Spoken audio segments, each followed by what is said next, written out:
One of my teachers told me, she said, you were a smart girl, but you'll never be anything now. Those words really stung, but they also became fuel. And every time I had an accomplishment, I would make sure I would drop her a note in the mail. When I became executive director, I sent her a note. It's a reminder that the words that we speak can speak life, or they can just literally cut the life out of somebody. From the IT company, it's Made Right Here, the stories of East Tennessee founders, creators, and builders. From the idea behind it to the impact it had on the community, their employees, and their personal lives, we're taking you behind the scenes of the movements they built. Hey, I'm Paul Sponcia. On the show today, I've got Ronni Chandler, one of the key original founding members of Project GRAD Knoxville, and really one of the key builders to what is Project GRAD and now part of Knox Education Foundation. Part one is Ronni's really incredible story of her life growing up in Knoxville. We get into race relations, college, education, having kids, depression, suicide, all these really big topics that I hope leave you full of hope and inspiration and wanting more for episode 2. So thanks for listening. Here's Ronni. So I am Knoxville born and raised. We first lived in public housing in Lincoln Heights, which is now Ridgebrook Apartments over on Western Avenue. They tore down Lincoln Heights and built that. But then my parents used my dad's GI Bill to buy a house in East Knoxville near Five Points. I have 2 brothers and 2 sisters. I'm the second oldest, but I'm the middle girl. So I have all those middle child strengths, the peacemakers and negotiation skills that a middle child develops those really well. I have 1 brother and 1 sister who still live here, and 1 lives in Florida and 1 lives in Louisiana. So our parents were first generation college. They met at Morristown College. My mom's parents were farmers, and her dad was a coal miner. Wow. And my dad's father left the family, and his mom raised her 2 sons by herself and helped send them both to college on her earnings as a maid. She was a maid for 30 years for Bill Walkup, the first president of Home Federal Bank here in Knoxville. Wow. My dad died young. He was only 42. And my mom became a widow. After my dad died, I had a baby in high school. I was a single mom for a while, and I married her dad a few years later. It was an expectation, though, of our parents that all of us, all 5 of us, would get a college degree. So I went to UT for a year after high school as a commuter student, but withdrew when my mom became terminally ill, and she was only 48 when she passed, 8 years after my dad. So by that time, I was married to my high school sweetheart, Tim. We had a second daughter, and I started working full time at Mississippi State. And 5 years into our marriage, my husband became physically disabled from a work injury, and he was only 29 years old. But I was still working, and I got my degrees at while working at Mississippi State. Employees could take classes for free, and they had this tuition reimbursement benefit. And so I got an associate from Mississippi State and a bachelor's from Tusculum, and so all 5 of us do have college degrees now. I have 1 brother who's an attorney, and the others in corporate retail, and then all 3 girls are actually nonprofit executive directors. My work history kind of then takes off from there. Yeah. Are both of your parents from this area? Yes, They yes. are. Okay. Actually, my mother grew up in Morristown, Tennessee, a little bit east of here, but both families are from East Tennessee. I mean, what an incredible story to first off, they're both, you said, first generation college. Mm-hmm. And then all 5 of you did the same thing. Yes. That's awesome. That's Yeah. incredible. It was always their expectations that you will go to college. That was Yeah. like non-negotiable. That was So I had to get that done. You said your dad in the GI Bill, what was he in Vietnam or He Korea or was World War in II? he actually was a decorated pilot Really? in the Army. His dream was to fly commercial jets. Huh. But as a Black man in that time, he couldn't do that. My mom was an educator. She actually was a teacher for a while until She taught when my older sister came along. She taught in Tazewell, Tennessee, in a one-room schoolhouse. And she stopped teaching actually when I came along. And she was an at-home mom, but she also opened a daycare in the lower part of our home. It was a learning center. It was Tunnel of Fun Learning Center. We had at that before the internet, there were these things called books. And and so we had a set of World Book encyclopedias and a set called Childcraft that accompanied that was like a child's interpretation of the World Book encyclopedias. And then we also had this 3-volume Ebony Jet series that really talked about the African Americans who made contributions that were not included in the encyclopedias.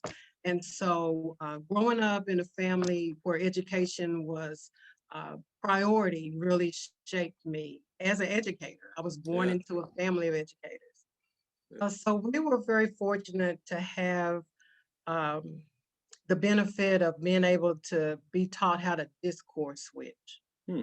So we were very aware that we were smart and that we were uh, talented and that we had great intellect, but the rest of the world wasn't going to always see that. Hmm. And we weren't shielded from the ways of white folks. And my granny Louise, particularly, she shared a lot because she was kind of treated as a person who did day work at that time. That whole class of workers was considered invisible, even when they were on the job. And so sometimes my granny would tell me, she said, "I'm gonna tell you how they do." And so she would impart some knowledge. And one of the things that she did was she always knew who she was. And so even though she did day work, she was also Mother Underwood of the Kojic Church, the Church of God in Christ. And she was on the motherboard and she was in white from head to toe every Sunday with her pocky book and her big Bible. And she wasn't able to go to school past elementary school because her grandfather was a sharecropper. And so, but her grandfather taught her how to read using the Bible.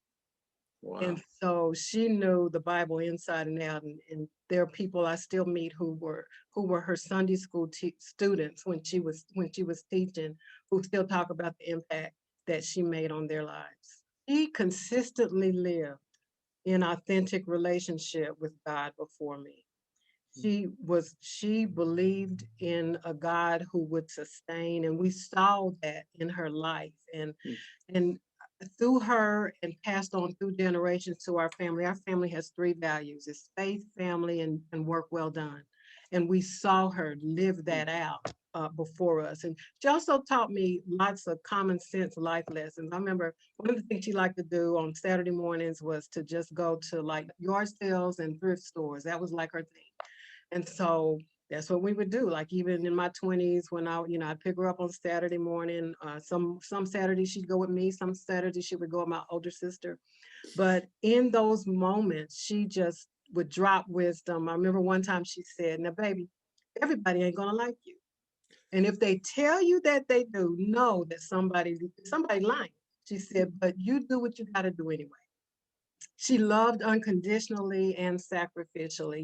I mentioned that I had a daughter when I was in high school, and she was the one person, man, I just didn't want to face to let her know that I was pregnant. But when I did, she hugged me and she said, "Baby, you not the first one, and you won't be the last one." She said, "You pick yourself up, dust yourself off." And she said, "Finish school and raise your baby." You mentioned a couple other people who made a big impact. Yeah, Virginia Morrow was my 5th grade music teacher. And she was the first person to tell me that my voice was something special. And she gave me my first solo, and my first solo was The Impossible Dream. And so I sang that and You'll Never Walk Alone at a recital. And so for that recital, like she was a tall lady, and I was tall in elementary school. And so she let me borrow this beautiful evening gown. It was teal green with this bright pink fuchsia bow. I remember finding the power of my voice, and I never let it go. Mm. Reverend Dr. Vincent Jones Sr., he was or and is he has several sons and daughters in ministry, and I am one. When I was starting out and we met together, he said, go pray and write what God tells you. And I told him, that's all you got. I've been waiting with I did. I literally told him that. But I did. And I have a journal now that's called The Original Instructions. That has a lot of wonderful, powerful revelation that the Lord provided for me. And one of the other things that he shared with me, it's important to live a life mindful of integrity. But he said the he only has three weapons. And he's going to come with you with some version of the same three. It's power, money, and sex, with pride being an undercurrent to all of them. And he said any one of those will destroy your leadership. I want to hear about Big Cousin Jan. Jan had finished college and she was working this great job as an executive assistant. I don't even remember where it was, but I just remember she dressed sharp and she always looked great and she loved her job and it was challenging. And I remember saying, I want to do that. But her example of how you can be smart and you can enjoy your job and you can dress sharp and you can be beautiful and you can do all of that. And so yeah, Big Cousin Jan. It just kind of dawned on me. You are African American, female, and tall. Was it difficult to be female, African American, tall? Like, was that a challenge? Yeah, I had to grow into the appreciation for all three of those things. And I'll start with being tall. In kindergarten, I'm like a head above all the other kids. Going through elementary school, dealing with jokes like Dolly Green Giant, that whole thing. Probably didn't really appreciate that until young adulthood. In high school, it's just like it just is who I am. I'm tall and you're not.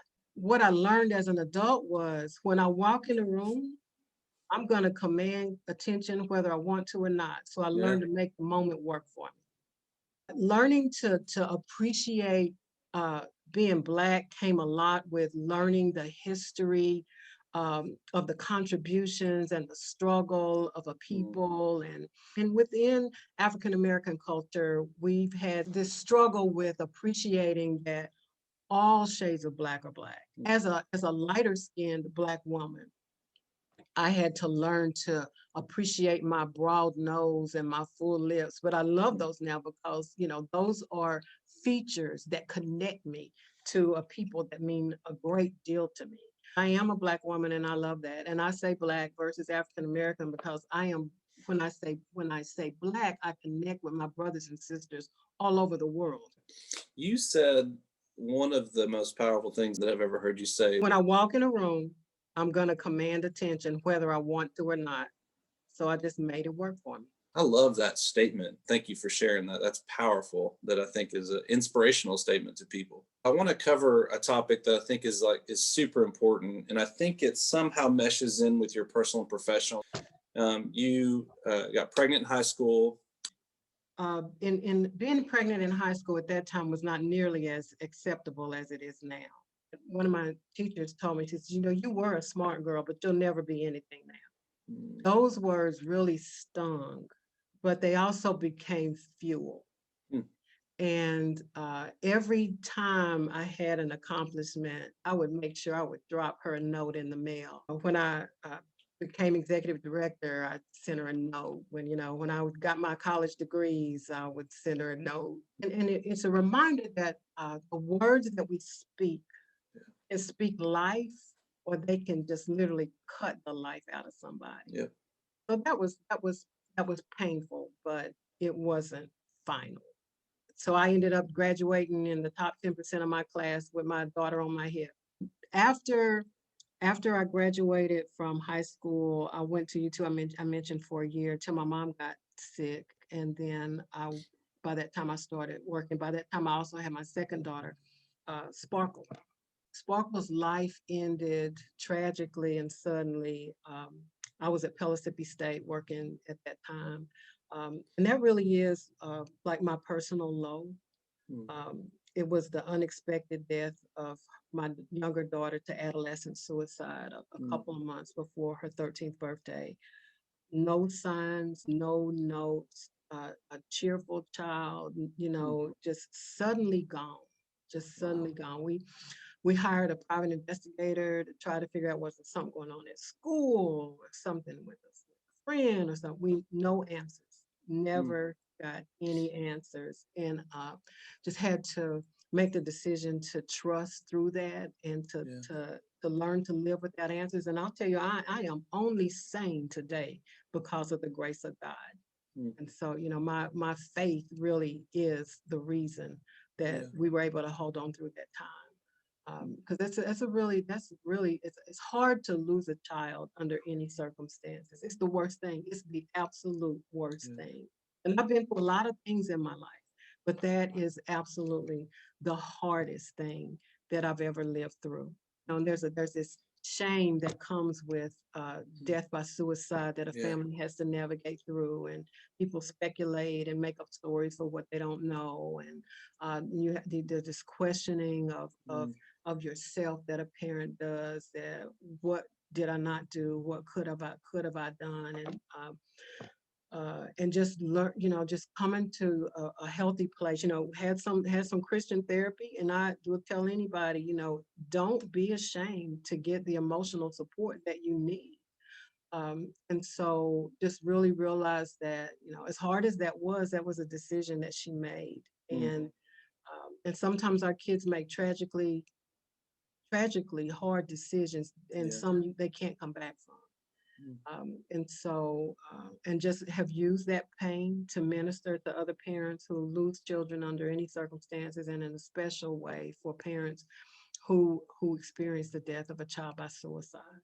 It's interesting. Just before Christmas, there was a set of parents who a high school son who left that way by suicide. And so, one, I would just encourage again families to get the support that they need, uh, to realize you can live through this. You don't feel like it in that moment. You don't even want to some days. But to know that you can live beyond this, get the help that you need. You're not alone. You're not the first family who's had to try to make sense of a life that's broken. One of the things that I did, self-published a book called Light from a Candle, Hope for the Broken Believer in a Time of Devastation. And for those of us who have faith, and loss comes to us too. One of the things that we dealt with as a family in that time was to really struggle with, God, why did this happen to our family? Because we love you and we serve you. I was that mom that took my kids to Sunday school, didn't just send them. And they had their own relationships of faith, and just really did not understand that at all. And so some of that for me was coming to terms with the fact that if I believe that God is sovereign, then that means nothing can hit my life that hasn't been filtered through his fingers. And even though I don't understand it and sure don't like it, I made a decision to continue to trust. And that's a decision of your will. Your emotions did not immediately follow that. But I made the decision to trust with what I don't understand. And I have never regretted that, because my peace came in making that decision. But to those families, I would say get the emotional support that you need. God has not forgotten you, and there is help and support available. There is this within the culture, this you don't talk about your business. And if you try to, if to admit that you need emotional support is to admit you're crazy. And you have to, there all of those myths are out there, and keep people, particularly people of color, from getting the help and support that they need. That's very true. The wonderful thing now, there are people of color in all of those fields of support. And Yeah. so find somebody, if you want to be supported by somebody who looks like you, there's somebody out there. Yeah. Let's talk about career. So I worked at Pellissippi for 23 years, and I left the college to come and help start up Project GRAD. GRAD has an interesting backstory. And so during Principal 4-Day, Lawrence Tullock and Bob Talbot and Jimmy Haslam, that's Little Jim, not Big Jim, they were assigned at Austin East and Fulton and Vine with the three principals then, Mike Reynolds and Marion Quinn and Montina Jones. We called them the 3Ms. So as they debriefed that day together, they were struck by the hopelessness and the lack of expectation that they'd seen. And so they asked those principals, what can the larger community do to help? And the 3Ms had already been collaborating and had already created what they call the urban plan for education. And it had things like, it's got to be paid through higher education. There's got to be internships. There's got to be social service support. There's got to be early awareness opportunities and those kinds of things. And so a work group formed to see what in the country was available that could do those things. And I was on that study group as Pellissippi State's representative.